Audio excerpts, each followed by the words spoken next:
Hi friends, இன்றைக்கி என்ன பார்க்க போகிறோம் அப்படின்னு பார்த்தீங்கன்னா சிக்கன் சாண்ட்விச் தான் பார்க்க போகிறோம். வாங்க எப்படி செய்யுதுன்னு பார்க்கலாம்.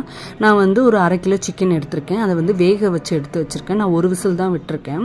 கொஞ்சமாக தண்ணி ஊற்றி உப்பு மட்டும் போட்டு வேக வச்சு எடுத்துக்கோங்க. ஒரு வெங்காயம் நல்லா சாப் பண்ணி வச்சுக்கோங்க. கேரட்டும் நல்லா துருவி வச்சுக்கோங்க. வீட்டிலே நான் மைனஸ் செஞ்சு வச்சுருக்கேன்.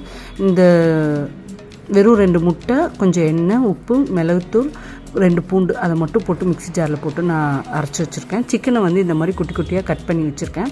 ஒரு பேன் எடுத்துக்கோங்க. கொஞ்சமாக ஆயில் ஊற்றிக்கோங்க. அதில் நம்ம கட் பண்ண வச்சுருக்க வெங்காயத்தை அதில் ஆட் பண்ணிக்கலாம். நல்லா வதக்கிக்கோங்க. நான் கேரட் துருவி வச்சுருக்கேன். அதையும் நம்ம அதில் ஆட் பண்ணிக்கலாம். ஆயில் ரொம்ப கம்மியாக தான் இருக்கணும், நிறையா இருக்கக்கூடாது சாண்ட்விச்சுக்கு. இது ரெண்டும் நல்லா வெந்ததுக்கப்புறம் நம்ம 1 ஸ்பூன் இஞ்சி பூண்டு பேஸ்ட் ஆட் பண்ணிவிட்டு நல்லா மிக்ஸ் பண்ணிக்கலாம்.